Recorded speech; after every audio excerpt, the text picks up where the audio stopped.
Namaskar my dear friends. Let us try to understand how we can design circuits with STM32 microcontrollers. So STM32 microcontrollers are one of the best microcontrollers, very popular and very sturdy devices. So this is from STMicroelectronics, and what we will be seeing is we will be seeing the design approach and different techniques as well as various applications examples. Okay, so that I will try to explain you guys.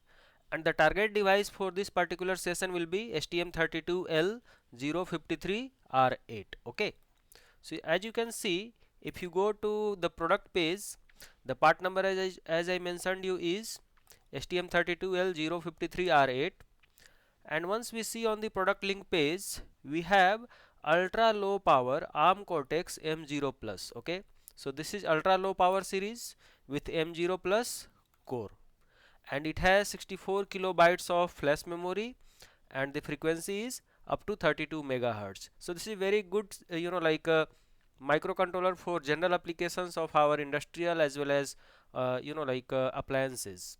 It has USB as well as LCD both. Okay, so let us try to understand in this session. What we'll try to do is we'll see what are the different overviews of this particular device, the data sheet overview, and what are the approaches that we will be following for the circuit design easily. Okay,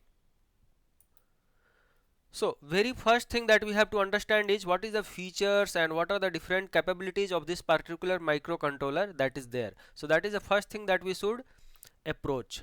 So if you come about the features, it has the ultra low power platform with 1.65 volt to 3.6 volt supply. So our aim would be to give 3.3 volt. Okay, so that is our application. Then the temperature range is -40 to 125 degree centigrade. It has very low power, wake up capabilities and all. It takes just 0.27 microampere of current in standby mode and 0.4 ampere microamperes of current in stop mode. Okay, as you can see, it has just 88 microampere per megahertz in run mode. Okay, so let's say you are running at 16 megahertz. Okay, then the total run mode current consumption will be 88 multiplied by 16 microampere. That's all. So it is going to be close to, let's say it is 100, so 100 into 16 is 1600 microampere, that is 1.6 milliampere current is required. That's all. Okay, it is the core is M0 plus, so it is the a beginning level of core, and it has 32 kilohertz as well as up to 32 megahertz of maximum clock frequency. Coming to the memory, it has 64 kilobytes of memory with ECC. It has 8 kilobytes of RAM. It has 2 kilobytes of EEPROM as well. Okay, so EEPROM, let's say if you want to have EEPROM in your application, then you can utilize the inbuilt EEPROM. Then it has up to 51 fast IOs and 45 IOs are up to 5 volt tolerance. Okay, so this can be used in your automotive application also. Okay, but with little bit different part number. And at the same time, this is having reset and supply management. As you can see, it has brown on reset. Okay, brown out reset, and then it has a power on reset or PDR. Then it has programmable voltage detector, that is PVD. Okay, a clock sources, if you see in this particular microcontroller, then it has a capability of taking up 1 to 25 megahertz of crystal oscillator. So generally we will be trying to add let's say external crystal oscillator of 8 megahertz or 12 megahertz. Okay, if you want, you can add up to around 20 megahertz for your better application. Okay, it has 32 kilo crystal oscillator possibilities as well. Now if you talk about internal crystal oscillators, it has very high speed internal crystal oscillator of 16 megahertz, which is factory trimmed to plus minus 1%. So it is very accurate internal crystal oscillator. So you don't have to add any external crystal oscillator for your clock generation. It has internal low power crystal oscillator also, which is of 37 kilohertz, which will be giving you 32 kilohertz, 32.768 kilohertz of frequency for your RTC applications and all. Okay, now coming for other purposes, it has a pre-programmed bootloader with USART and SPI supported. We have development support, that is programming and all. So this is going to be serial wire debug, that is SWD programming, that we'll be talking about while designing the circuit. It has a LCD driver capability also, so you don't have to add any external LCD driver for your application. Let us say you are going to develop your blood pressure monitor, BPM, or some home healthcare application like SpO2, or I mean there are a lot of different kinds of devices, CPAP and everything is there. So for those applications you can very easily add, because they require LCDs. Okay, and you don't have to add any external LCD driver for that. Coming to the other features, you can see it has very rich analog peripheral. So you can see it has 12-bit of ADC up to around 16 channels. So 12-bit ADC, 16 channel. It has 12-bit DAC also, 1 channel. Then it has like a 2 ultra low comparator as well. So if you have to have a requirement of comparators, you can utilize the internal comparators. It has up to 24 like capacitive channel supporting touch key. So 24 touch key is possible. Okay, it has 7 channel DMA controller. Then it has like it is going to support for your ADC, SPI, I2C, USART, DAC and timers, everything. If you talk about communication interfaces, it has different kinds of communication interface, like it has 2.0 USB. So USB is very good thing. With low cost you are going to get your USB also in this particular device. It has 2 USART. One of them is going to like support for your IRDA as well as one lean is also there. Okay, then it has SPI up to 16 megabits per second. It has 2 I2C. Okay, so two inter-integrated circuit is also there with capability of SM bus and PM bus both. It has 9 timers and it has CRC calculation. It has true random like number generator, true RNG with firewall protection. Okay, so these were the complete like features about this particular device. If you talk about all these features in a nutshell, like once you go to the product page, you will see down, this is the table that will be given. So you can see it has a power supply 1.8 volt internal regulator power supply. It has crystal oscillator of like 32 kilohertz plus 1 to 32 megahertz like addition capability. Then internal RC oscillator is there, 38 kilohertz plus 16 megahertz is there internally. Coming to the fact that what is the internal multi-speed like a ULP RC oscillator, and then it has PLL, so like phase lock loop is there, then clock control is there, it has RTC, it has two watchdog timers also. It has either 37 51 IO, so 37 will be there in 48 pin device and 51 will be there in 64 pin device. It has CRC, that is cyclic redundancy check. It has voltage scaling modes, that is three modes are there. It has SysTick timers. Okay, so system clock possibility is also there. Coming to the other facts, like what are the other features? So it has NVIC, that is nested vector interrupt controller. It has SWD debug capability, like only 2 wires will be required for the debug application. Okay, or programming. It has memory protection unit, that is MPU. It has HB light bus matrix that you don't have to worry about right now, so we'll leave that one. We have true random generator, random number generator that we already saw, and then we have touch sensing up to 24 keys. Okay. Coming to the fact that about the memory, so as I already mentioned, it has 64 kilobytes of flash memory, up to 8 kilobytes of SRAM, 2 kilobytes of EEPROM. Okay, and then it has like control capabilities, like one low power 16-bit timer and three 16-bit timer, general purpose timers. It has a display capabilities also, so you don't have to add any LCD driver for your application if it requires. Then coming to the analog parts, it has 12-bit ADCs, which is SAR ADCs is there up to 16 channels, and it has one DAC also with 12-bit capabilities. Okay, it has two UART, two low power comparators and one temperature sensor is also there. Connectivity, that is like communication interfaces, if you see, one low power UART is there, two USART is there, so 3. This USART is having a capability of lean as well as IRDA both. Okay, then two SPIs are there, two I2C is there, and one USB is there.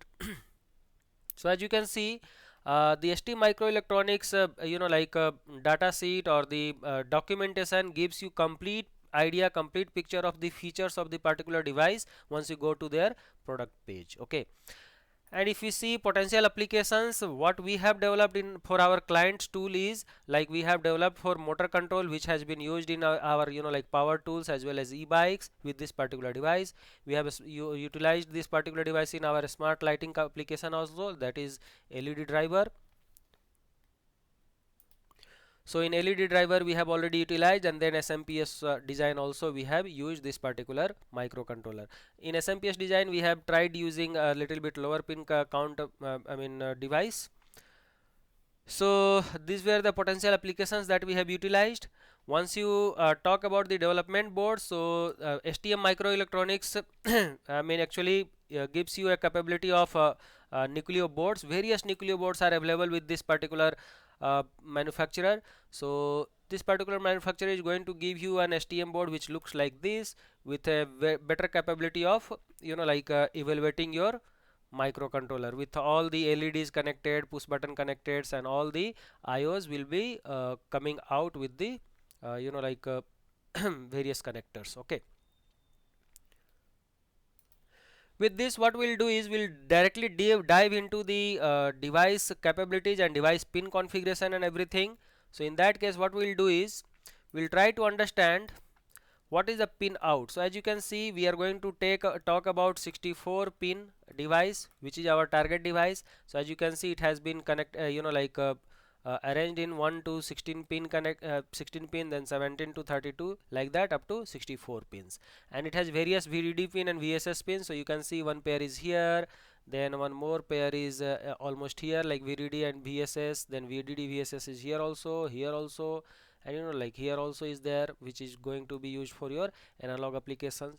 So in our circuit design we will try to explain you what is the various capabilities, or what is the best approach for designing the circuit in an easy manner. Okay, so let us talk about the pin configurations and the pin descriptions. So as you come to the pin description page, so you will see we have a table with abbreviations and definitions. Okay, so this is very good understanding. If you understand this particular scenario once, you will be it will be easy for you to understand how to assign a pin for your particular applications. So as you can see, it has pin type. So pin type S means it will tell you that it is a supply pin. Okay, if it is I, then it is going to be only input pin. If it is IO, then it is going to be input output both, that is called GPIO. Okay, general purpose input output pin. Now coming to the fact that what is the IO structure, so if it is FT mentioned, then it will be 5 volt tolerant. Okay, if it is FTF, then it is 5 volt tolerant IO plus FM capable. Okay, then it is going to be TC, that is going to be a standard 3.3 volt IO capabilities, and B is dedicated boot pin, and RST is your reset pin. Okay, so this is how the pin description is arranged, and what we'll do is from our data sheet we'll try to understand the pin configuration quickly. Alright, so once we open the data sheet, we will see this is the data sheet that is there available with this particular STM32L053 device, and you can see it has various other part numbers, that is C6, R6, C8 and R8. So our target device is with R8, that is the highest in the device, and it has other packages. You can see it has 64 pin package with TFBGA BGA capabilities, and then it has 48 pin device also, 64 pin device also, and 48 pin device also. So we'll directly move to the pin description. So in this pin description, if you come up, what you will see is this is the table that I was telling you, what is the pin type, what is the IO structure and everything. And quickly if you see, the pin description has been arranged for all the part numbers. So our target device is actually LQFP64 pin. So you have to understand in this particular column, like with pin number 1, that is going to be your VLCD, that is the pin name. So pin name is VLCD for pin number 1, and then it is supply pin. Okay, so this is how it will be mentioned. Similar to that, pin number 2, if you see, it has PC13, that is going to be an IO, and other additional functions are also there. So this is how the pin description is arranged. So we'll tell you all these, like pin descriptions and everything. It has, like a ADC channel, you can see ADC 10, ADC 11, ADC 12, ADC 13. All these channels are there with different pin numbers. Let's say pin number 8, pin number 9, pin number 10, pin number 11. Okay, and various other applications also, like let us say it has SPI MISO and SPI MOSI. Okay, so all these capabilities are listed in this particular table. So I don't want to waste time here right now to tell you all the pins and their functionalities, because we will be dealing with this particular pin functionalities again while designing this circuit and assigning the pin configurations. Okay, so this is how it is arranged. One more best thing that, like STM microcontroller gives is the alternate functions by port by port. Okay, so this is how, like it gives you. So what I have done is I have taken in the like a PPT itself. So we'll go to PPT and you can see the ports are arranged in separate like different fashions. So port 0, port A 0 to port A 15. Okay, and their different capabilities are like it has timer 2 channel 1, then you can see timer 2 channel 2, timer 2 channel 3, timer 2 channel 4. So this is the best thing that you can see. All the timers are put together with port PA0, PA1, PA2, PA3. Okay, so it will be easy for you to assign this particular like channels, so that you can generate, let's say, PWMs 3 together. Okay, so 3 PWMs if you need, you can generate them together. Similar to that, you have like UART2 TX, UART2 RX. So pin PA2 and PA3 are capability of having UART functionalities. Okay, similar to that, other ones also you can see here it is USART1 TX and USART1 RX. So you are going to use PA9 and PA10 for this particular like a requirement. Similar to that, you can see we have SPI capabilities. Okay, so similar to the port A, port B, port C, all are like arranged in the same fashion, and they are different functionalities. So these tables are very user friendly and very like useful while designing your circuit and assigning for the like different application to a particular pin. Okay, similar to that, port C is also arranged. Okay, and port C has different functionalities. You can see we have timers, we have LCD functionalities, LCD segments, we have SPI, MOSI and MISO. Okay, so there are different functionality that is given. Similar to that, we have port D, which is going to be only one pin. Okay, and port H, which is going to be only two pins, PH0 and PH1. So this was all about the like pin descriptions, and like the different functionalities of each pins. Now we'll try to understand what is the approach that we should like do while designing the circuit. So there will be one understanding that we have to understand is there will be a part which will be called as power supply scheme. Okay, so once you land up into the power supply scheme from the data sheet, you will see that it has GPIO, so that you don't have to worry. Right now what we have to understand is we have VDD pin and VSS pin. Okay, so all the VDD pin and VSS pin will be connected like N cross 100 nanofarad, that is 0.1 microfarad. Okay, so all the each of the VDD pin must be connected with a separately 0.1 microfarad plus put together 10 microfarad. So what you have to do is one 10 microfarad will be there and 0.1 microfarad to each of the VDD. So suppose we have 4 VDD, so 4 multiplied by this will be required. That is one way. Now we have VDD A and VSS A. So that this is generally used for your analog purpose. Okay, so for that you are going to use 100 nanofarad, that is 0.1 microfarad plus 1 microfarad very close to the pin. And reference pin, if you want, you can directly connect this VDDA directly. Okay, or otherwise what you can do, you can connect V reference separately from outside. Okay, which will be generated by a like voltage reference device, and there you connect one more separately 100 nanofarad and 1 microfarad. Okay, so this is how V reference will be there. So there are two possibilities: either you directly connect to your VDDA supply to the V reference, or otherwise you can utilize a separate V reference part. And VLCD will be I will be talking about next. Now VSS, you have to just put it to ground. Okay, Now coming to the fact that VLCD, so VLCD, what you have to do is, as I already told you, VDD was 100 nanofarad into N plus 10 microfarad. Now there are two options for VLCD. Okay, so VLCD you directly just connect with 100 nanofarad one capacitor, or otherwise if you want you can add external capacitor. Okay, so that we will be seeing in our application design. Okay. Good. So with this, we will be proceeding to the next action that we have to understand is absolute maximum rating of this particular microcontroller. So what is the absolute maximum rating that will be seen is my VDD to VSS. So what would be the maximum voltage that it can withstand is minimum minus 0.3 to maximum 4 volt. Okay. So your understanding must be the power supply that has been given to your VDD pin must not exceed at any cost 4 volt. Okay.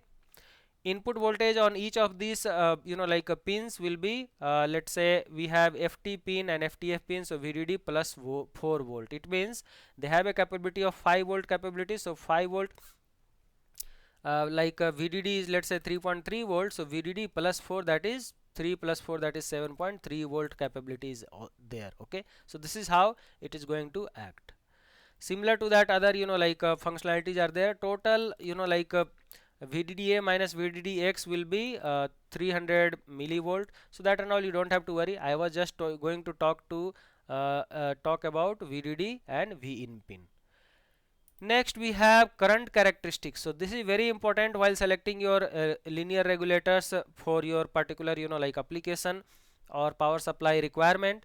So what is the total IVDD? Okay, so IVDD is nothing but the sum of all the currents into VDD power supply lines. Okay, so that is going to be 105 milliamperes. Similar to that, IVSS is 105 milliampere again. Now coming to the fact that IOs, so IOs, each of the IOs have a capability of 16 milliampere, then 22 milliampere, minus 16 milliampere. So you can see sunk current is 16 ampere and source current is minus 16 ampere. Okay, output source current. Then we have FT pins capability which is going to be little bit higher capability, which is going to be 22 milliamps. All right.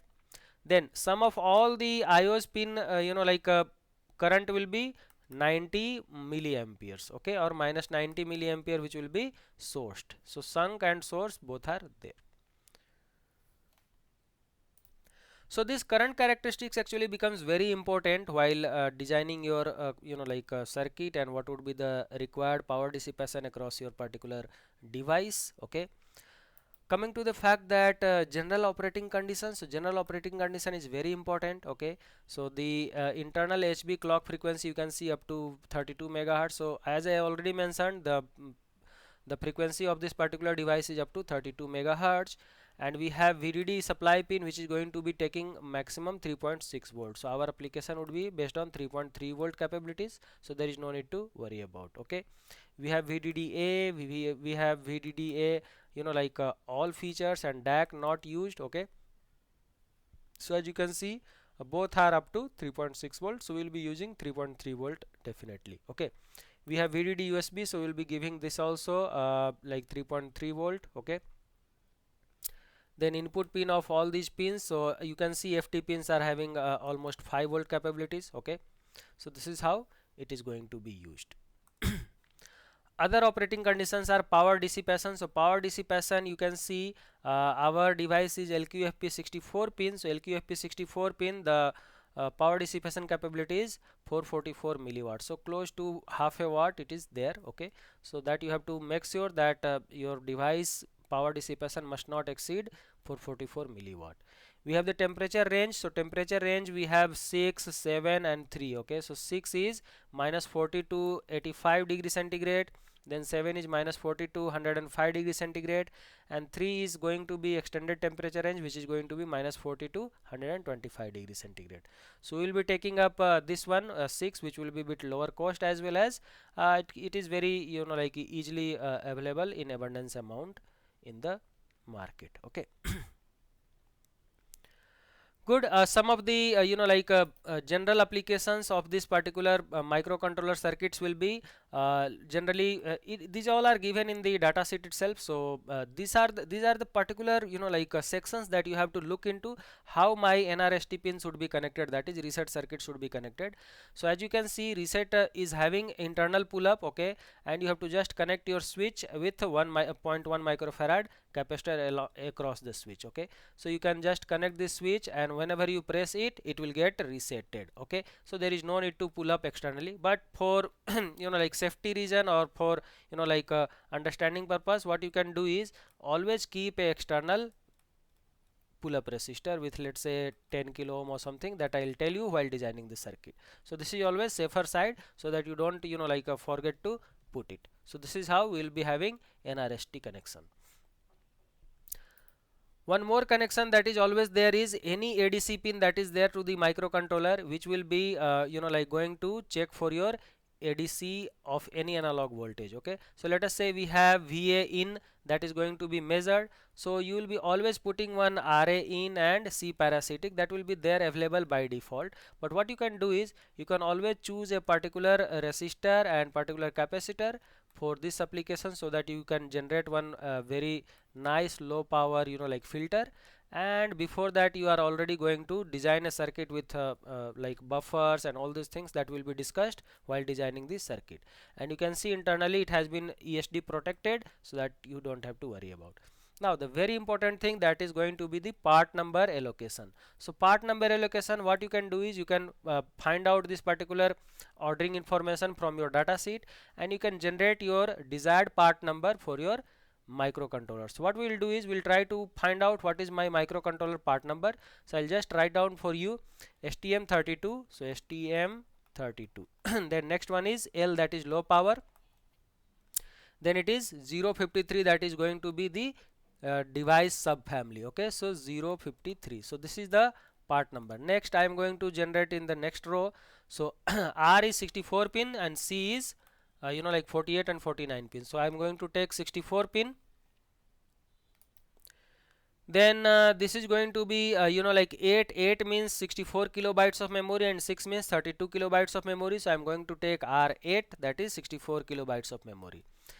Now going to be talking about package. So package is going to be LQFP package, so that is going to be T. Okay, so next will be T. Next is 6 means my a temperature range. So 6 is industrial temperature range, then industrial temperature range 7 also is there, and in industrial temperature range 3 is there. So 3 is the highest one, so we will be taking the lowest one, which will be T6. Okay, and then D is going to be VDD range, which is going to be 1.65 to 3.3 volt, and VDD range no characters is these things enabled. Okay, so I will be talking about BOR enabled, so we don't have any characters, we don't have to put any characters. And then we'll take TR means tape and roll, and no characters mean tray and tube. So T6 is more than enough for you, so that you can have the part number, which is going to be what, STM32L053 R8 T6. So this is our target part number. Okay. So with this we have completed the overview of this particular device, like the data sheet and what are the features and flexibilities available for this particular device. Now we'll directly jump into the circuit design, which will be like my microcontroller, how to design power supply, how to design programming, reset and boot mode. So in a summary, what I'll do is I'll just show you here what are the things that we'll be seeing in our circuit design, and we'll see this particular circuit design in our next session. Okay, so we'll be talking about microcontroller selection process we already saw, and features everything we have already seen. Okay, then in the circuit design we will be seeing how to design our power supply, programming and debug. We will be talking about reset and boot circuits. We'll be talking about how to connect different LEDs connections, push button connections. We'll be talking about LED connection in very different fashions, like 3-4 methods. We'll see how to connect push buttons very easily. Okay, with applications and examples also we'll see. Okay, Then we'll talk about DIP switches, we will talk about ADC connections and interfaces, then we will talk about DAC applications also. We have to utilize how to connect with external PWMs and everything, how to generate PWMs and connect it to external interfaces. We'll talk about applications of I2C and connections as well, and at the same time UART and SPI connections. We'll not talk about CAN because this doesn't have any CAN and LIN, okay. We'll talk about buzzer connections. We will talk about like IR sensor connections and applications, temperature sensors, pressure sensors, EEPROM, external EEPROM also will take. However, it has internal EEPROM, but external EEPROM also will and we'll show you how to connect it. We'll talk about RS232 connection and RS485 connections. Okay, we'll not talk about RS422 connection in this session. Then we'll talk about USB to UART, like a bridge, as well as multiplexers uses, and external converters also we'll talk about. Okay, so how we can utilize an external ADC converters for this particular application. Okay, then we'll talk about humidity sensors and NTC also. Okay, so these are the different like applications and different circuit designs that we'll see in this particular microcontroller circuit design tutorial. So alright guys, hope you have a good understanding about this particular microcontroller overview and what is the capabilities of this particular microcontroller that we have seen. So if you do have any like thing or any questions or any queries that is there in your mind regarding STM32 microcontrollers and something that you want to learn ahead before getting the circuit design session, you can put down your queries in the comment box and I shall be able to keep that in mind before putting the microcontroller circuit design approach and techniques to you guys. So thank you so much.